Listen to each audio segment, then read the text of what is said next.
I'm Matt. And I'm Nate.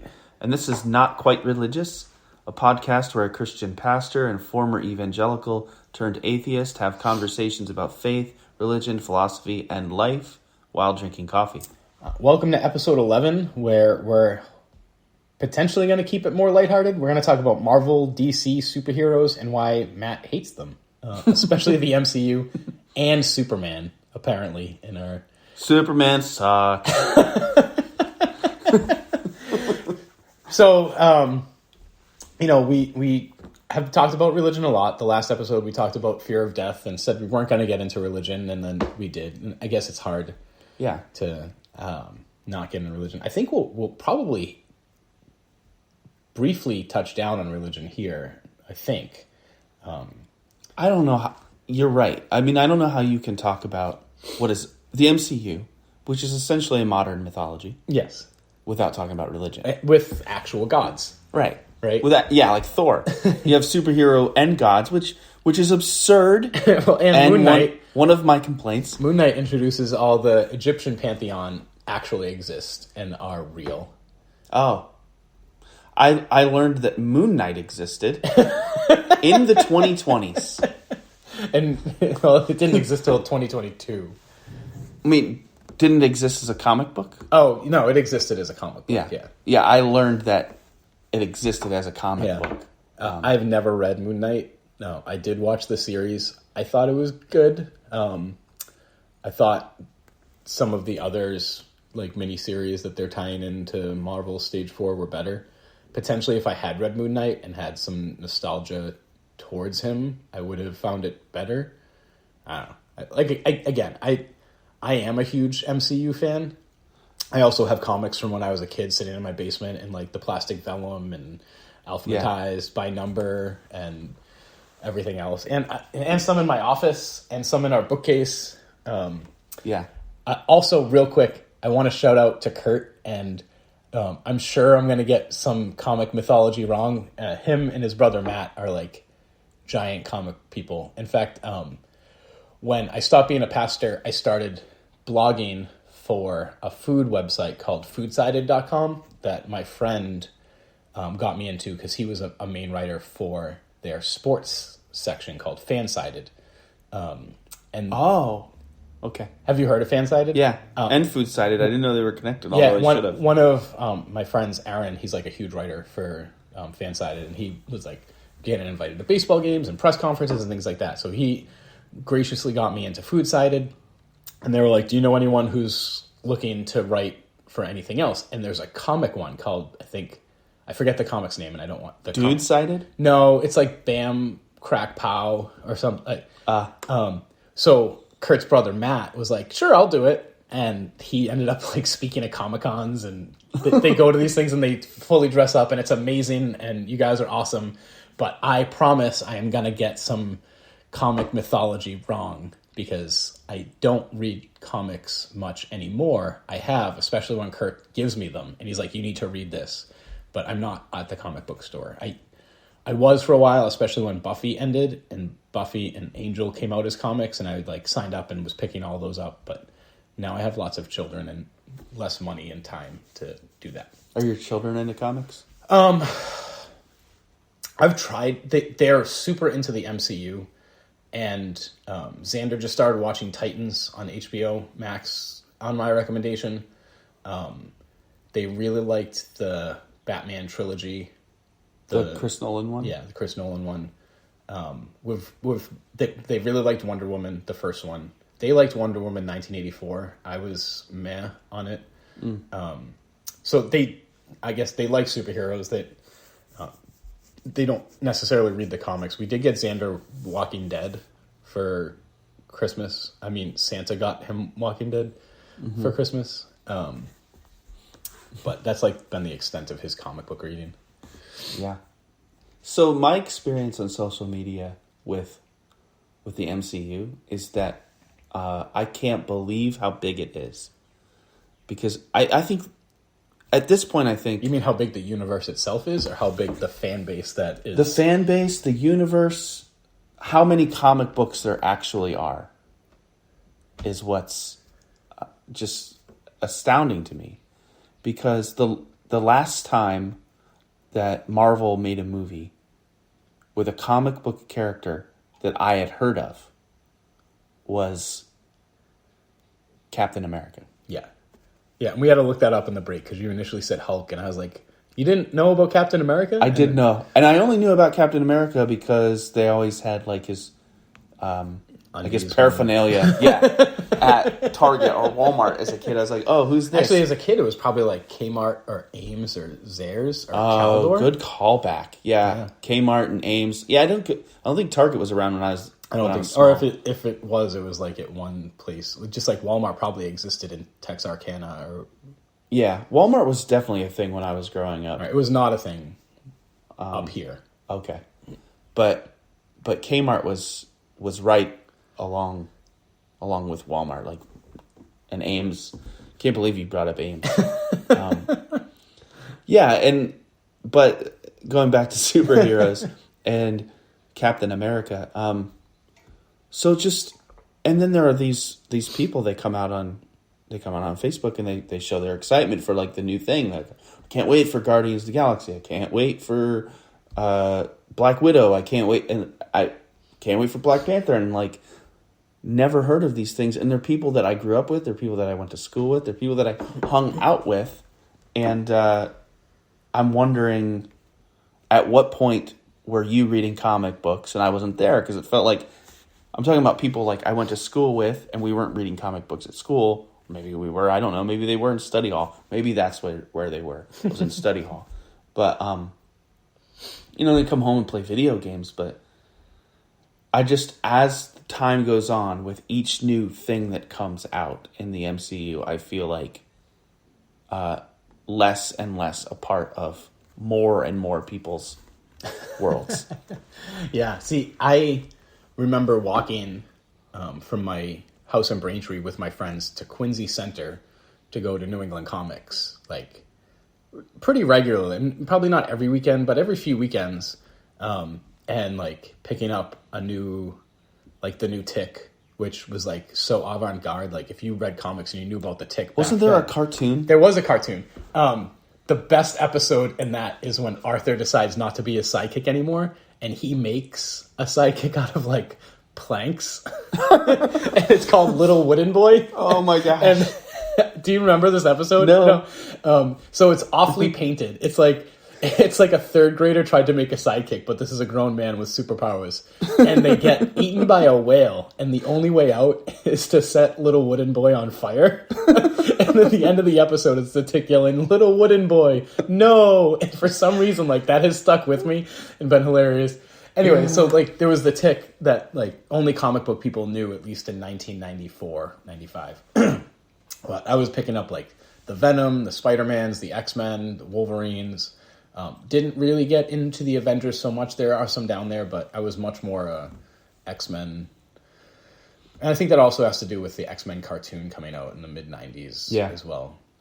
Yeah, see, I was like really into the Batman animated series. Yeah, that was good too. So Batman is like the one comic book character that I have been into, but I can tell you that I have read exactly one comic about Batman. So when I say that I'm into Batman as a character, I'm talking about the Burton movies, the Nolan movies, Batman the Animated Series.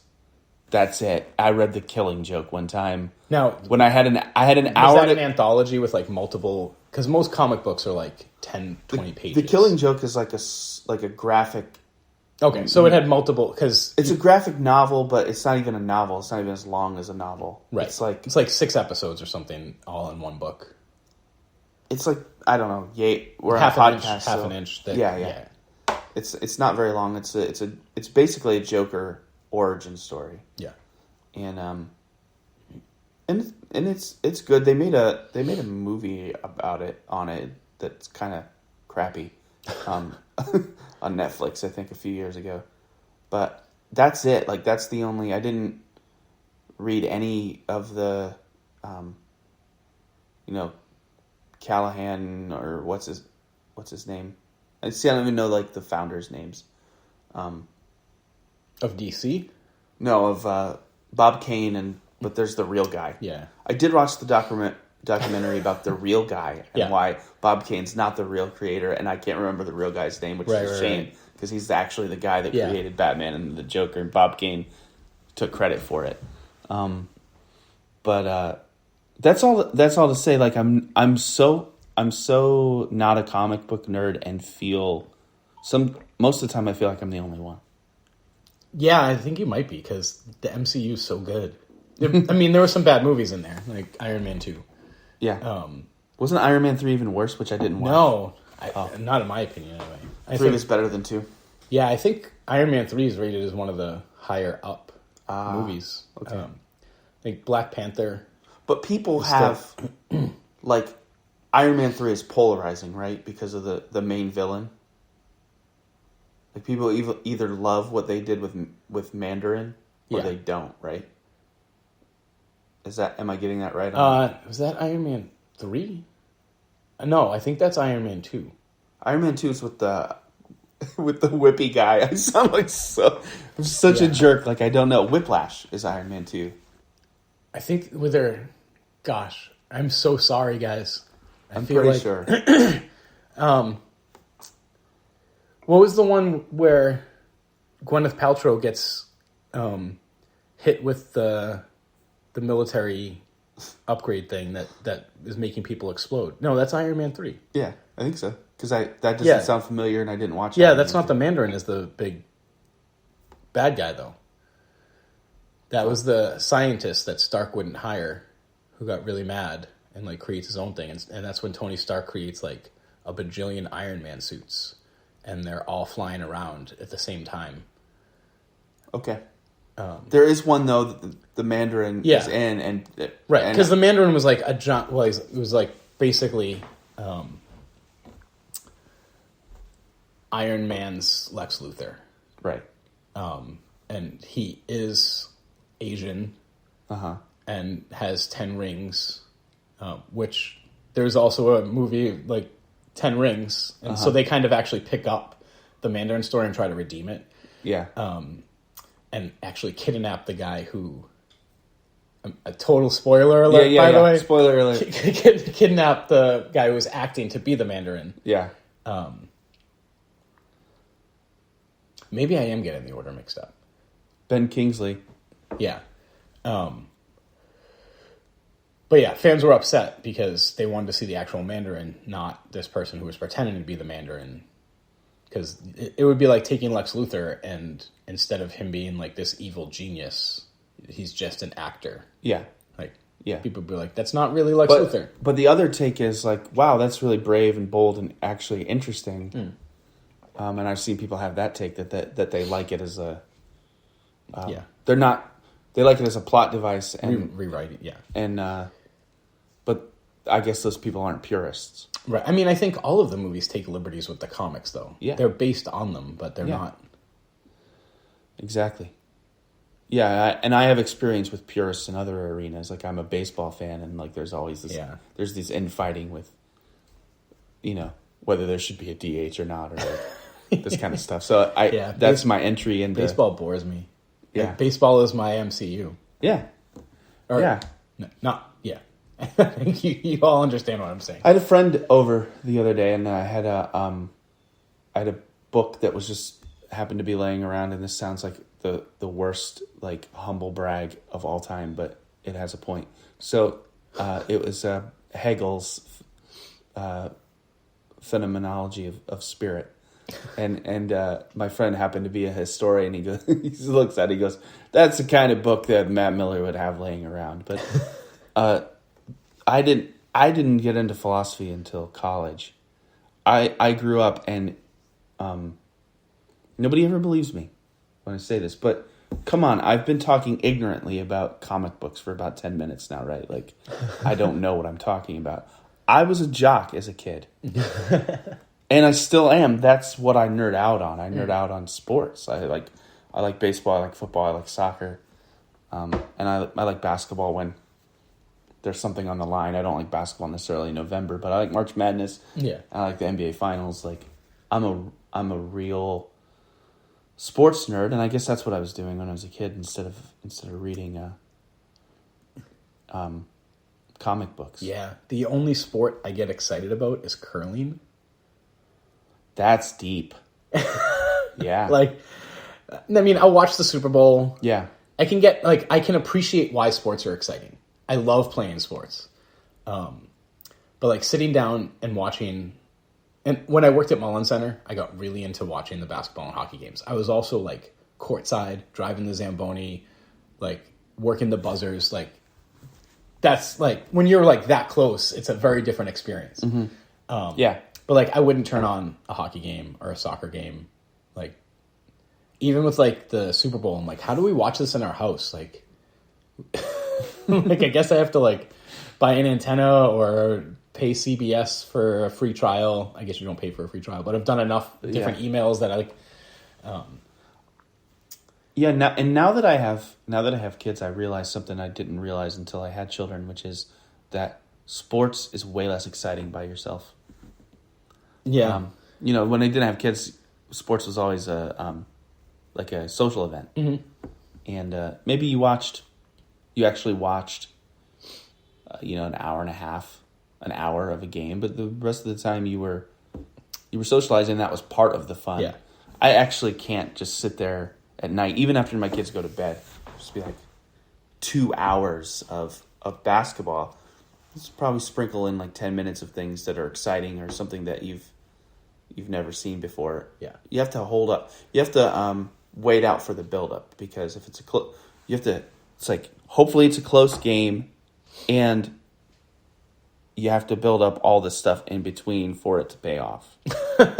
So it's actually not as fun as I thought it was. I still love playing sports, but back to the MCU. Well, see, I was just gonna say that's like the first 5 MCU movies to get to Avengers. Yeah. Except they're all exciting.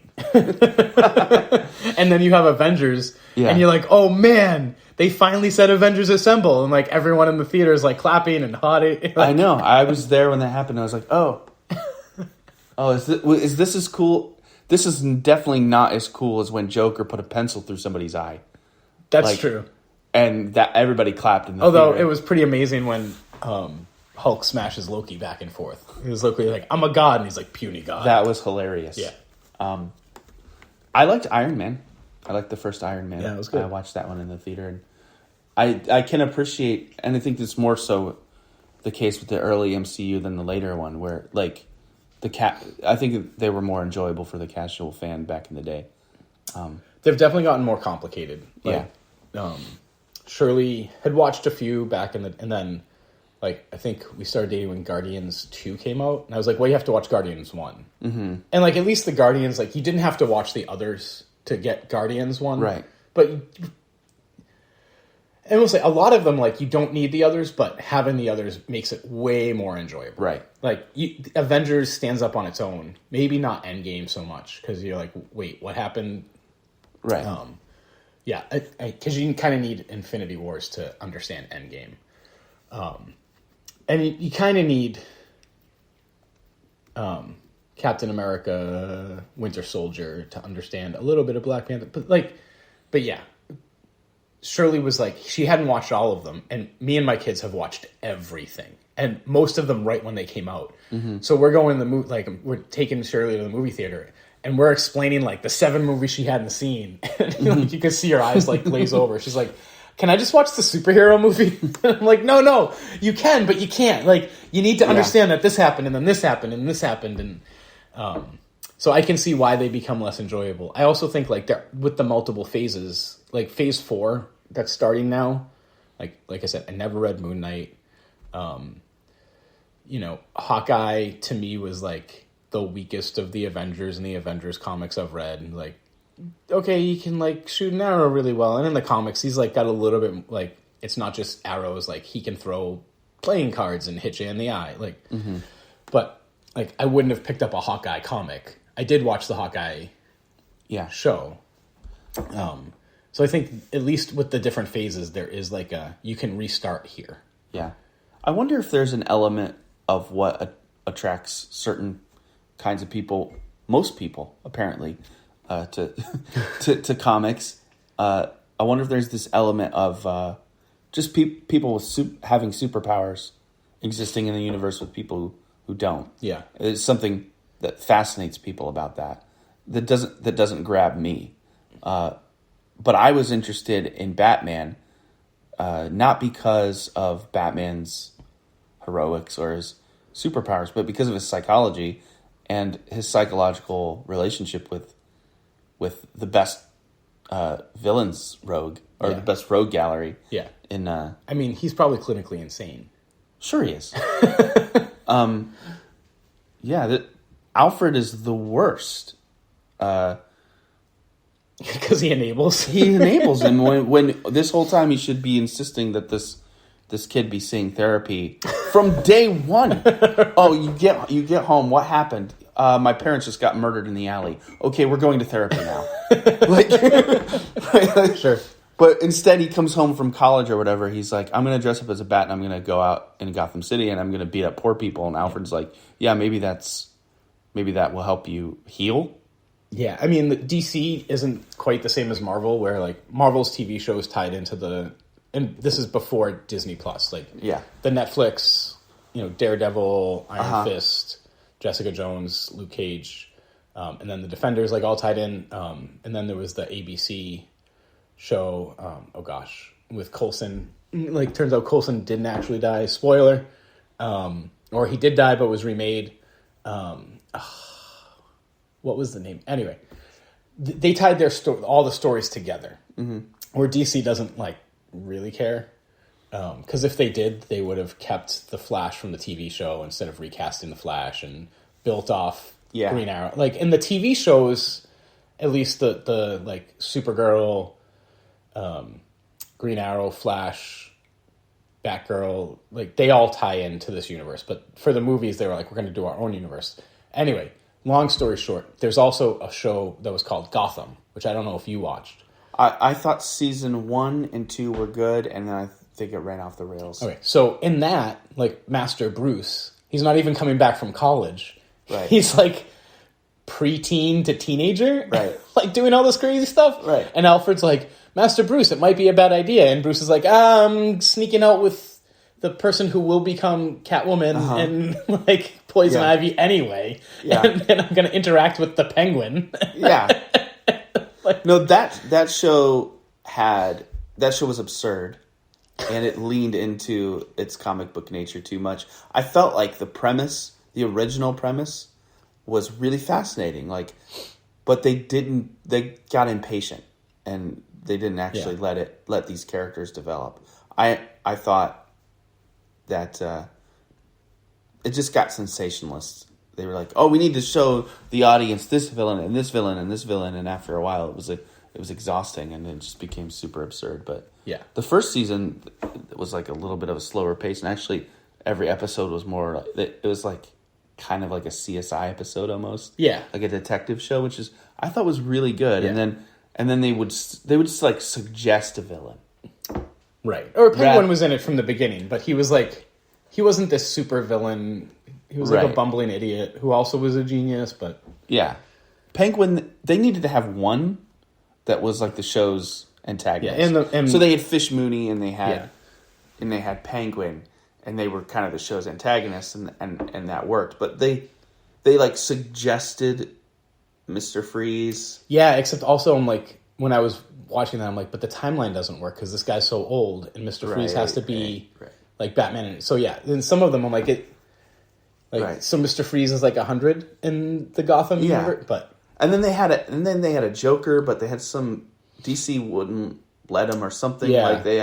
They couldn't say he was the Joker, but everybody knew he was the Joker, and he was the kid who was also on Shameless. Right, the character was on. Right, yeah. Anyway, all to go back to Alfred is the worst. Yeah, because he's letting this even though the kid's sneaking out, you lock the doors and put bars up and again, he's 15 or whatever. Yeah, again, you're going to therapy. We're not gonna. And he indulges him too. He's like, okay, let's go on this adventure together to read the secret manuscript that you discovered while in the sewers. Yeah. Yeah. Alfred sucks. Yeah, and Batman's a psychopath. Of course he is. Yeah. And a severely traumatized individual, and that makes for fascinating fodder for me personally. That's what I was always attracted to, and all the dynamics that come from that. So I love the Burton movies. I even like Batman Forever. Batman and Robin is terrible, and everybody knows that. But yeah. I think there's a sentimental thing because it came out when I think that was the first PG-13 movie that I saw in the theater. Yeah. So, and Jim Carrey, I loved Jim Carrey when I was 12. 12-year-old boys, Jim Carrey's like right, Fire Marshal Bill. Yeah. Well, I didn't see In Living Color, but really? Ace Ventura, Dumb and Dumber, sure. Yeah, The Mask. I just thought Jim Carrey was the greatest comedian that ever lived. So yeah, I recognize that Batman Forever is a guilty pleasure. It's a terrible movie. The plot makes no sense, but I like it. Yeah. Yeah, I mean, I'm down with Batman. Oh, I did watch the newest Batman. Is it The Batman? Yeah.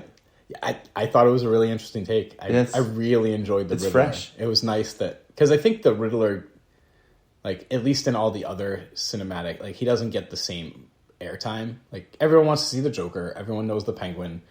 The Riddler's kind of like this, like, well, even in like the 1960s TV show. He was insane in that show. I mean, he's insane, right? But he was like, yeah. If you watch the 1960s Batman, you realize that Jim Carrey is doing a straight up impression. That's how crazy he was. Like, he did not play that straight at all. What's his name? I don't remember the actor from the 60s.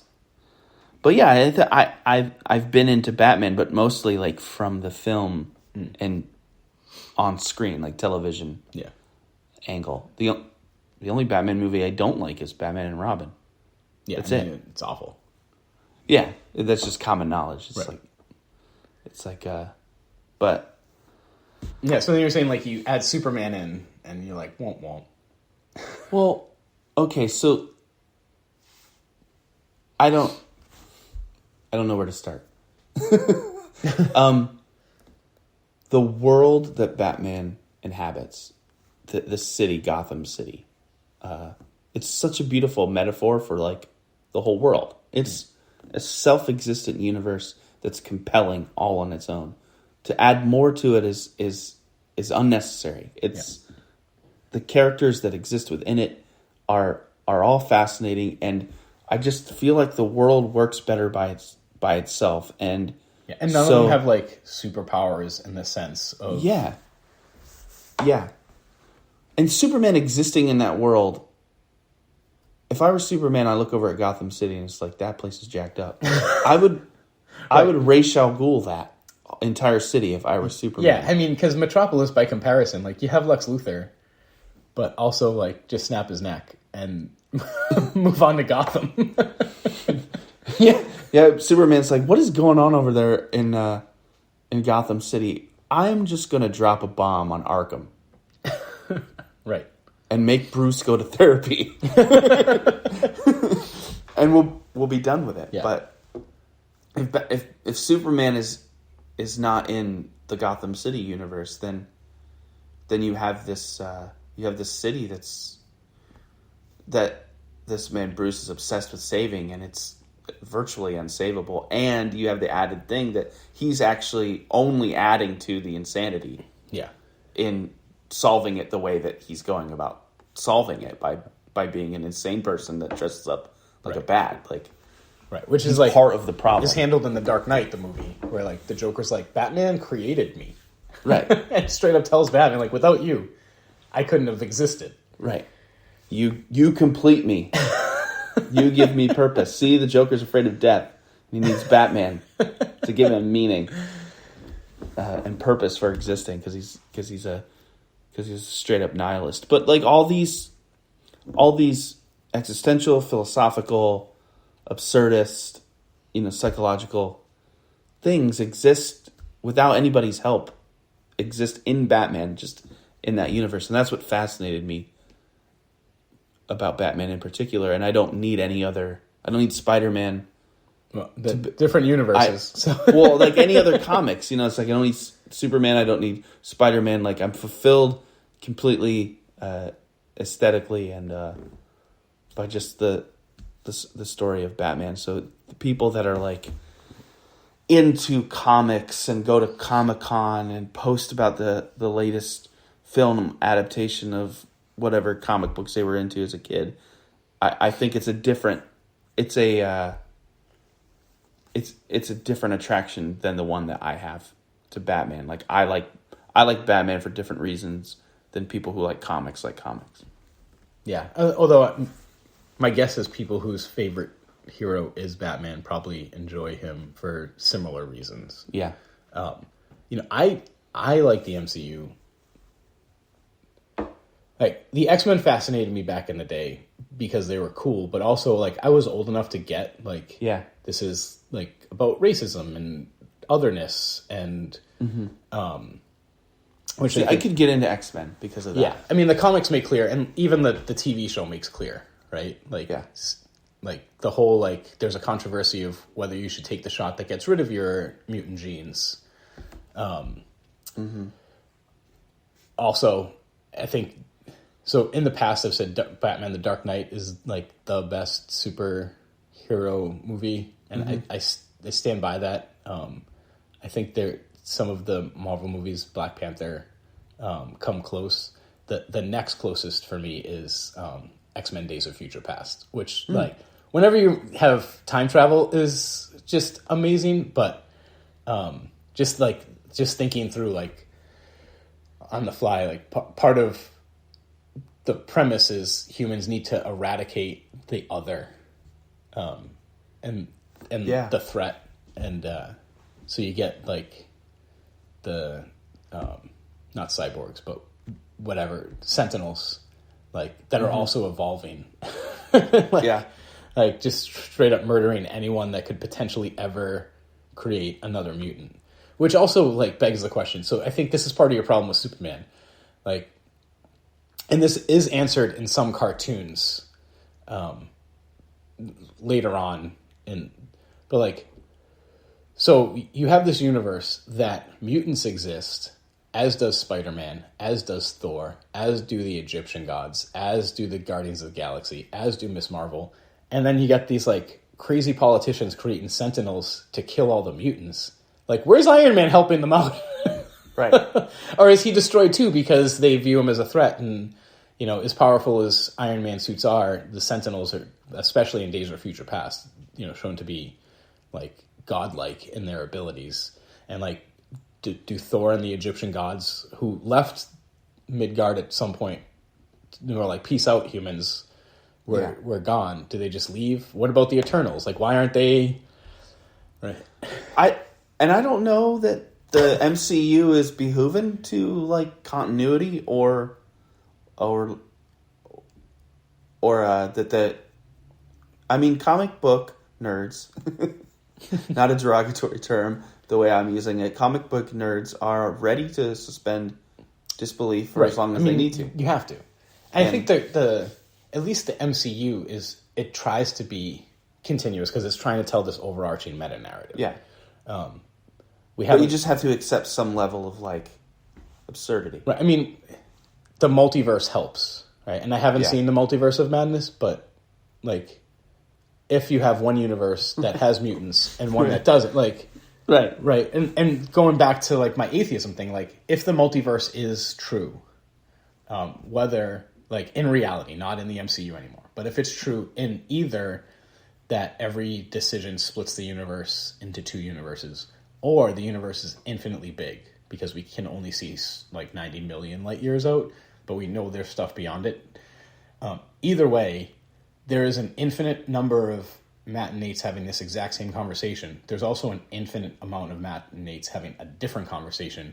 There's also everything possible happens.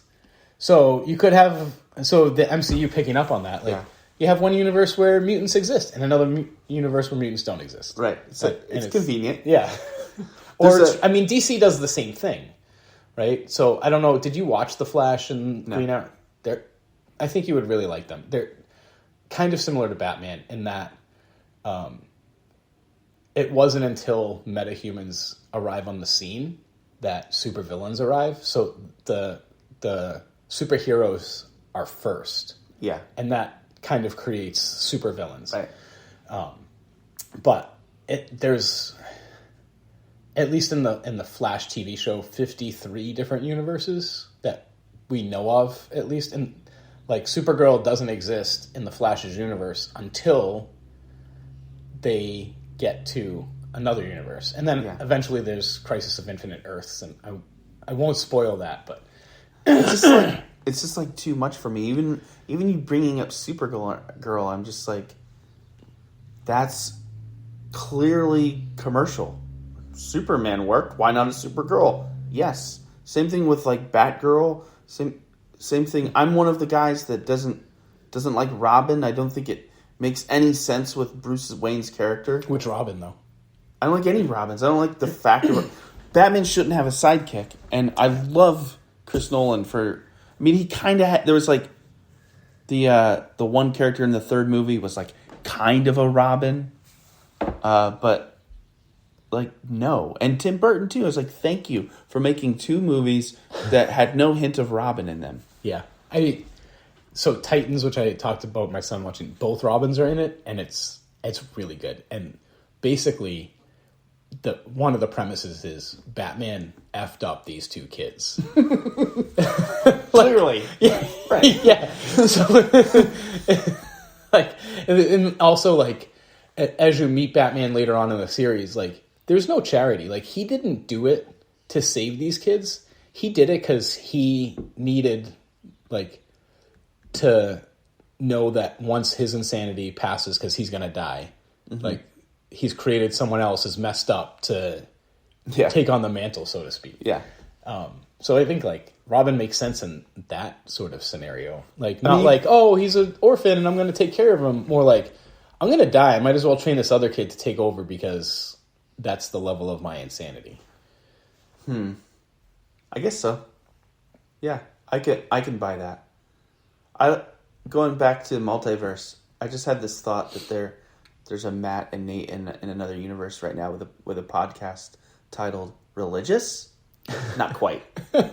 There's also a universe where I don't like Marvel, right? And you're defending it,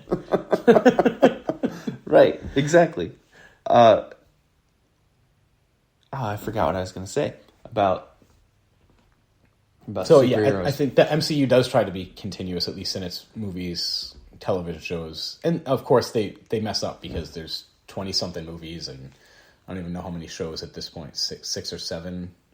No, because initially Daredevil and all the way to the Defenders weren't going to be canon, but now that Disney has the rights to them, they are canon.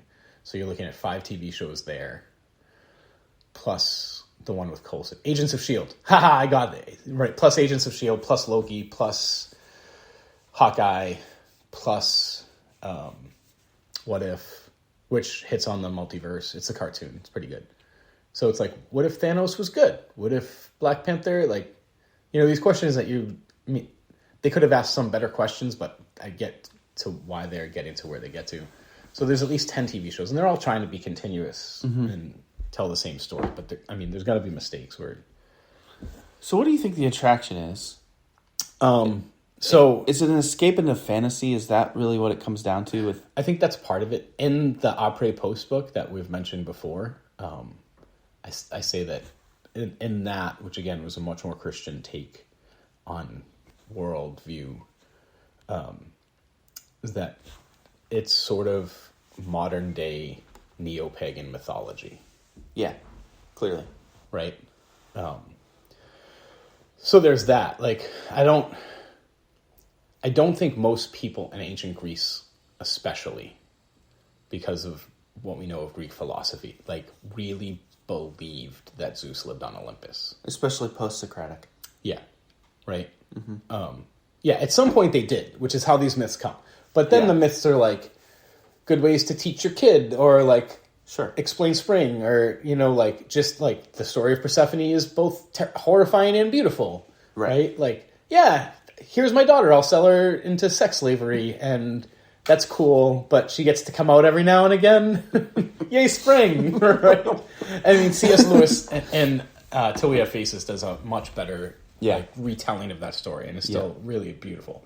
But so like there's that, right? And I think the MCU kind of does that. I think it also is like it's a really nice escape. Mm-hmm. Like, it's not Breaking Bad, it's not CSI, it's not SVU. Yeah. Like, where like these things are potential, like some of those things really happen. Yeah. Right? This is like, yeah, there is the possibility that an alien civilization is gonna come here. It's gonna be much more Independence Day than it is Thor. But so like, I'm not worried about that, but like, it would be really cool to have superpowers. Right? Yeah. Yeah. I wonder, when I think about this, if we can do some psychoanalysis on myself. Like, I wonder why the things that I am into outside of work are like not escapism. Besides maybe sports, but even then, I mean, sports is escapism, though. Yeah, and you're never, that's true. As athletic as you are, you're never gonna play for the NBA. Number one, you're too old. Number two, you're too short. Yeah, well, the NBA actually is like the hardest league to get into, I think, in the world. Probably, it's like the most exclusive. Yeah, you have to have a certain. I mean, your genetics have to be pretty. I saw a video on YouTube one time of like a regular guy playing one-on-one with this NBA player who was he like sometimes was on a team. Like, his career was, this year I'm the 12th man. Yeah. Next year I might not make a team. Like, that was his career. It was not even close to an all-star. And the regular guy who wasn't like a non-athlete, like he was like an athlete probably like early 30s. It was ridiculous. Yeah, it's not even a contest. It was ridiculous. It's like me playing with Bash. Like, I'm just gonna dunk on you, dude. It was like the level between the worst guy in the league and like a guy who's probably pretty good at his local YMCA. It's like unbelievable, like the distance. So it's like, what? Yeah, you're right. It's a bit of escapism there. It's a bit of fantasy. I mean, I play a thing called fantasy football. Right. Like, I'm in a league and it's literally called fantasy football. Which, for some reason, that's like not considered a nerd thing. Cause it's totally a nerd thing. Right. It fits. It checks every box of what like nerddom is. Yeah.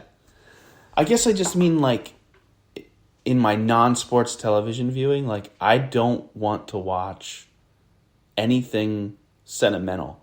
I like The Office, but I tell you, I like the British Office a lot more than I like the United States one, and the British one is a little bit bleak. Yeah, and the humor is dark, so it's not really escapism. You end up like feeling really sorry for this pathetic character played by Ricky Gervais. Like, and I love Breaking Bad, and I love Mad Men's actually my favorite. Mad Men's so good, but television show, and it's not as dark as Breaking Bad, but it's definitely not light.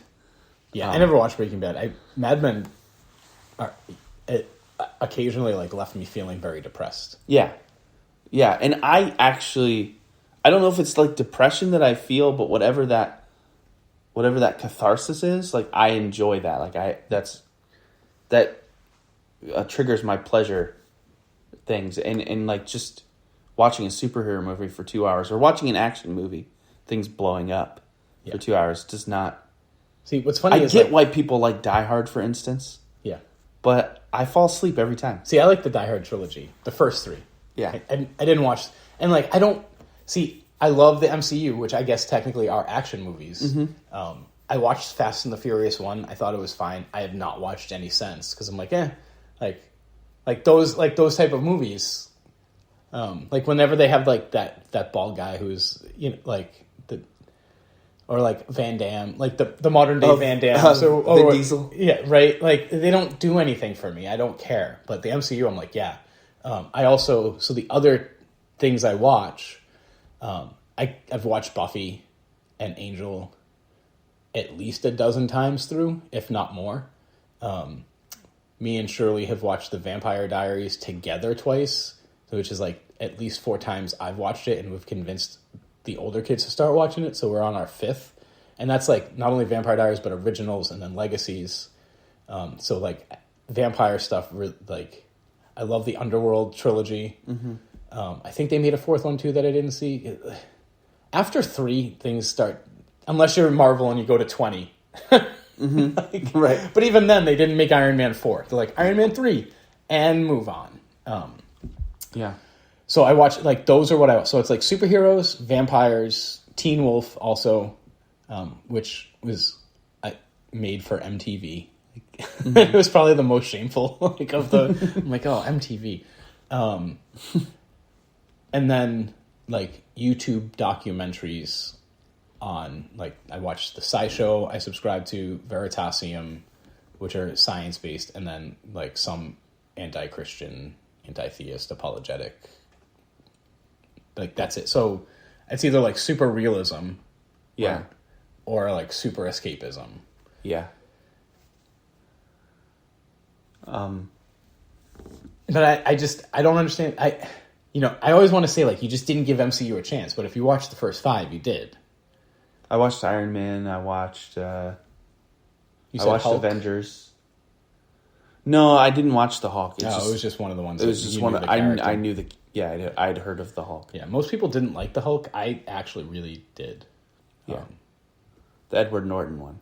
Yeah, I mean that's the only Hulk. Like, they hinted at a sequel because the scientist that was helping Hulk smashes his head, and some of Hulk's blood goes into his brain. So it was clearly going to be the leader, which is one of the other. So Abomination was the big bad guy in Hulk, and the leader is one of the other big bad guys, and they just never did it. Now I think partially like the Hulk is a comic. I've read a few, and like maybe I just haven't given it a chance. But he's kind of a boring character. Like the angrier he gets, the stronger he gets. Like, so at some point he's like almost invincible. Yeah. I don't know. Right. I don't know. I think that a lot of them strike me as that, but I don't know how much of it is that right. I'm not into the world versus right. So he has the superpower. Okay. Yeah, but it's almost like overpower. Like he's OP, to use my kids' like video game terminology. Where like Iron Man, like he has these suits that are kind of impenetrable. He's also an alcoholic, and and Hawkeye is like in some of the comics, like him and Wasp are together, and he's a trigger warning. He's like a straight up abuser, like beats the crap out of her. Her superpowers are better, and she takes it because domestic violence is like, it's weird how it works, but like that's a really bad flaw, and because of it, like really bad things happen. Like the other superheroes have flaws. Not that the Hulk didn't have flaws, but at the end of the day, like it almost doesn't matter. Like in the movie The Hulk, Norton has a line where he's like, "I tried to put a bullet through my brain, and I woke up with the Hulk spitting it out." Like if you can't even kill yourself, yeah, right? Like Iron Man could take his own life. Captain America could too. Like Captain America's strength, he's like stronger than us. He can lift a car, but there are limits. Even Spider-Man, who's one of the most powerful, depending on which mythology or because multiverse, right? Like he has a weakness, and Hulk almost doesn't. What's Spider-Man's weakness? He's a naive kid that. I mean, you can put a bullet in his head. Oh, I just meant his character flaw. Oh, I mean, he's a little idealistic and has some really bad jokes. Yeah, I liked the Raimi Spider-Mans.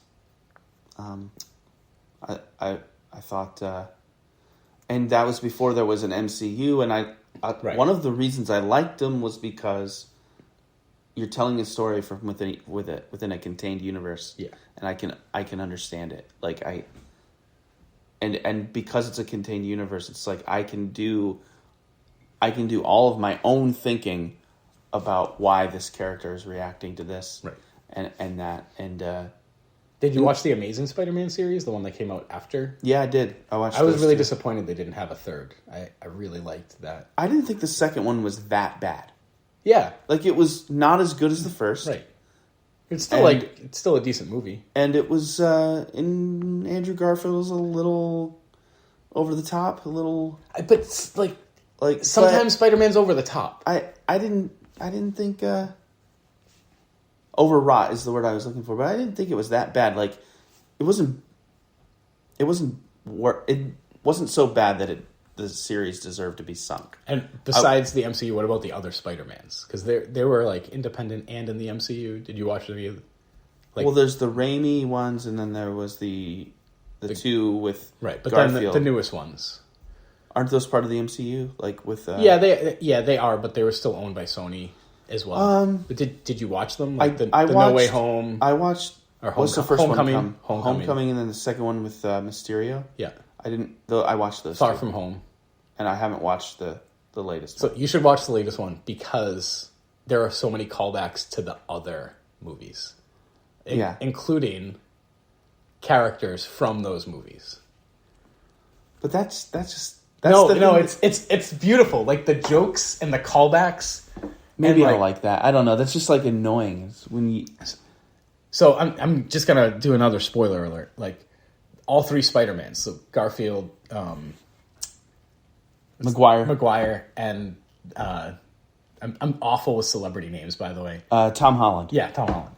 They're all in it, right? Because it's the multiverse, and it's that's like Marvel's big thing, right? So at some point, the first Spider-Man, he could just shoot webs out of his body, right? Which is like one, and then the next two, they have to make it, and so it's like this web shooter fluid. And, Holland's character went to space and disappeared in the snap and came back and, like, defended the universe. Garfield... Like, he's like, listen to these two talk about what they've done. Yeah. And he's like, what and they're like, oh no, you're amazing. You're amazing, man. Like, I was just trying to figure out why my dad disappeared. Yeah, but it's just like amazing. Like they're having this really deep conversation. He's like really depressed at like how these other two Spider-Men compare to him. Right. Right. And like the villains that they fought compared to the villains. And they're just like, no, man, you're amazing. You fought a lizard, dude. No. You fought a man lizard. Well, that sheds light, I guess, on what the Amazing Spider-Mans were really about, because they were more character driven. Yeah. Than the other ones, and that's fine. That's part of why I didn't think they were that bad. Yeah. I could have used. I don't think we needed another Spider-Man origin story, but I thought the fact that they threw in the lizard instead of Green Goblin was good. Yeah, I mean, in the comics there are multiple origin stories for all these characters. Yeah. Though, like, every single one has a different take, which is, like, also kind of neat. And you have to, like, know that a comic is going to have, like, say, a 24-book run, and that's going to be it. And that's, like, its own universe in itself, and then they're going to restart. And some origin stories, like, are like, you can't have Tony Stark without having him in a cave, but you can have Tony Stark the alcoholic, or Tony Stark the, like, I drink a little too much, but like it's controllable, and with Spider-Man there is the, like, he can just do it out of his body, and the, like, origin of, like, I can't, my powers are a little more limited, but I can make web fluid. Yeah. So you were coming up on it. Well, and I mean, you're a Batman fan. How many origin stories, even in the movies, does the Joker have? At least the two. Joker didn't have an origin in the Dark Knight series. Well, he does. He has like 7 origins in the Dark Knight series.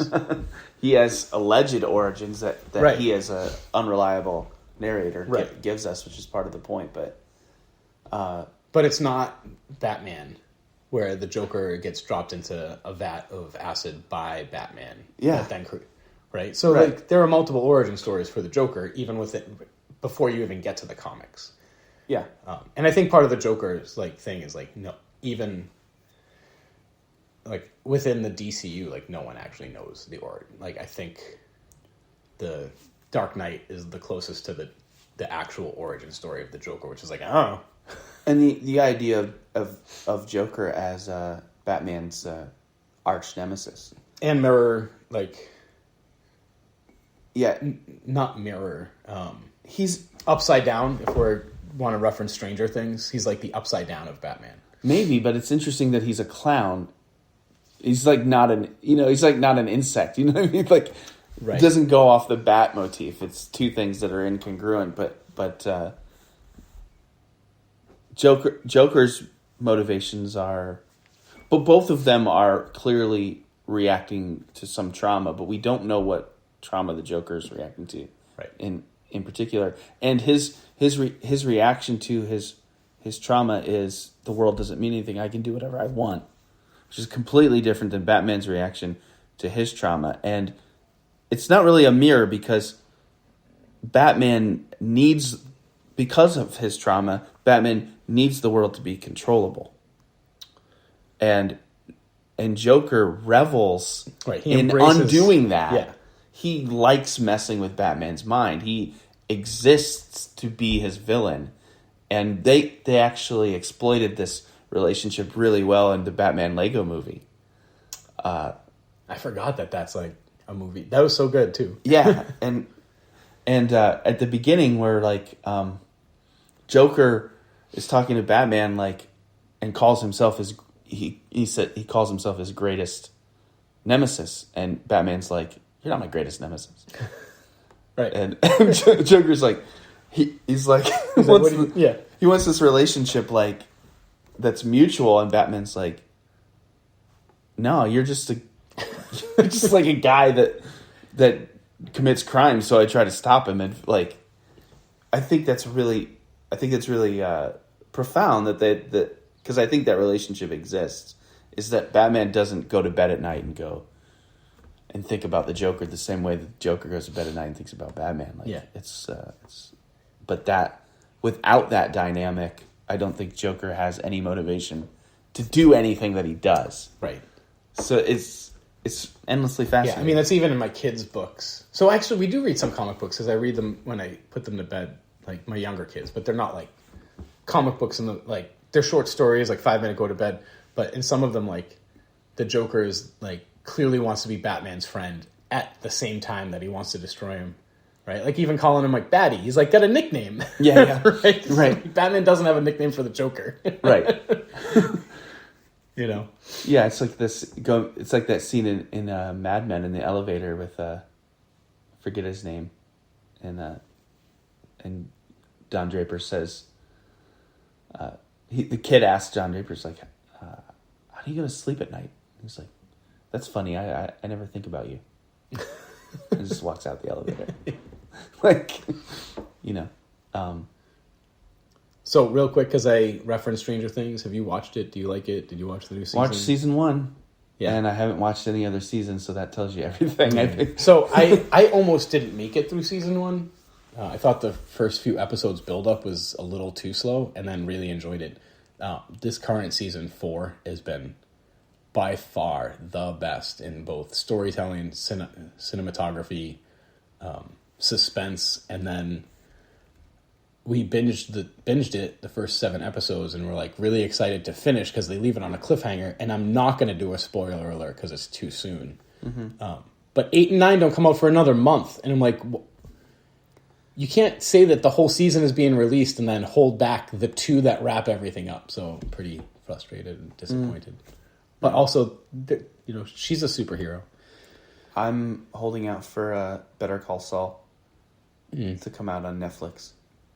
I know I'm trying to stay away from all Better Call Saul Breaking Bad references on the internet. Because Is it coming to Netflix? Is it on Netflix? Yeah, it comes like, it's the final season. Okay. But I don't know when, and it usually comes way after. Yeah, I mean, but that's the only avenue I have streaming to get that. So, there's a bit of like nerddom regarding the Breaking Bad, Better Call Saul world at this point. Yeah. Like Bryan Cranston showed up to Comic-Con with a Walter White mask on. Right, that's funny. I mean, I think all of those... So, just to kind of wrap it up, like, Marvel is its own universe that has superheroes. DC is its own universe with inferior superheroes. Like Breaking Bad it's also escape, even though it feels more real. Like, there's a universe, and he has to operate within certain rules, and there's expectations of how the characters will behave. So, like, in some ways, like, you know, that's why it's, like, also geekdom, and he can show up at Comic-Con, because there's, they created a universe. Right. Not just, like, putting stuff into the real, like, right. regular. And, like, same with Walking Dead. Like, there are rules into how zombies behave, and how you interact with them, and how you become a zombie. And I think that's also, like, because the universes have rules, even if they have superheroes, people are like, okay, things are predictable. So it almost is more of a Batman, I want to be in control, than a Joker reveling in reality. Which, like, I mean, there are rules here, but there's also, it's not as predictable. We're, like, watching a movie, you're like, there's a superhero origin story, it's going to look like they're going to lose, and then they're going to win in the end. Right. Where Breaking Bad is predictable in the sense that you know it's a tragedy, and it's relentlessly tragic. Right. And you know it, too. It doesn't come out of left field. It's not like a twist. You're like, oh, that I was looking for the sad ending. Like, if you watch Breaking Bad or Better Call Saul, you're just wondering how the creators are going to create a tragedy out of this. Like, what's going to be this person's tragic downfall, which is a really interesting thing to think about. Like, if it's still escapism, but it's escapism into tragedy. Which also, just to call back to Greek culture, I mean, yeah, that is half of their myths. They have gods in them, but, like, right. What's Theseus? What's Odysseus? What's Heracles? Like, they all have a tragic flaw, and it all right. It ends badly, right, for everybody. And what's the deal with that? Because there are people who prefer their entertainment like very classic, happy ending, simple, one-dimensional characters. Those shows do really well, like Blue Bloods, I imagine, which I've never watched, but I imagine it's like... Yeah, Kiara loves, like, Criminal Minds, CSI, ER. Right. One-dimensional characters, here, like sitcoms. Here's the plot, come up with a conflict gets resolved, everybody's happy again. Yeah. I wish life was like this. Versus people like me who are like, I wonder how this person's life is going to fall apart, and I can't wait to watch. Yeah, and see, I think for me... Wow, I didn't expect our Marvel thing to go this long. For me, I like a mix. So when I think about Buffy and Angel, like, all the characters are flawed. In the end, Buffy saves the world. But some of the other characters get, like, really messed up because of it. Like, Xander's eye gets gouged out and he almost dies. And, like, now he has no eye. Like, there's no fix. Mm-hmm. That's it. Buffy's mom dies of cancer. Mm-hmm. Like, all right, a stroke. I think it's, like, that's it. Like, she comes home and all her superpowers and all her friends' superpowers can't bring her back. Like, she's just dead. And so, like, there's this mix of, like, triumphalism and heroicism, and, like, at the end of the day, all's right with the world. And also, like, her mom's still dead. Mm-hmm. It's still tragic. Yeah, there's still tragedy mixed in with, like, there's a resolution that's good for the hero and for the world, but there's still tragedy mixed in. Yeah. And I'm not saying I don't like comedies or things that are happy. It's not necessarily about happy or sad, but the one-dimensional, predictable sitcom sort of what TV was in the 80s or something, or how I imagine it was in the 80s. I mean, it's how it was. Like, that isn't appealing to me. Yeah. My favorite sitcom just is Community. It's a brilliant show. Oh, it's unreal. I mean, I love The Office. I like Parks and Rec, but I can watch Community over and over and over. It's a brilliant show. And Scrubs. Scrubs was good, too. I haven't seen all of Community. I don't know why I stopped watching it. It wasn't because I wasn't enjoying it. It's because they canceled it and then brought it back, and then canceled it and brought it back. Yeah. I was watching it on Netflix long after it had Yeah. come out and came back, and I made it I made it to season 2, and I didn't stop watching it because I didn't like it. It's just... No, I mean, you at least saw the 2 paintball episodes. Yeah. Yeah, it's a brilliant show. All right. We're at over an hour. Yep. I could talk about comics a lot more. Any final thoughts about why you dislike Marvel? No, I don't have any final thoughts about why I dislike Marvel. I think it's funny when you post anti-Marvel stuff and the same people try to convince you that you're wrong. Yeah, same 5 people. Yeah, because it is an opinion. Right? Right. It's not an objectifiable fact. And I love the fact there's nothing a troll likes more than people not realizing that they're being trolled. So it's very satisfying that people take me seriously because it's like exactly the point. Yeah. Yeah, I mean, I try to troll you when you post it. Yeah. But there are some people who are not. Yeah. it's great. Anyway, thanks for listening.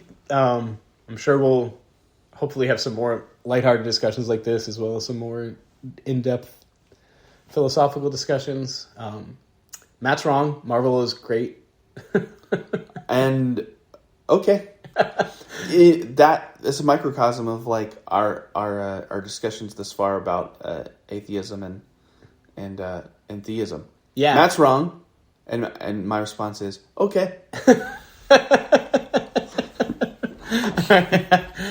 Like, share, tell your friends about us, comment, do all that stuff. And any final words?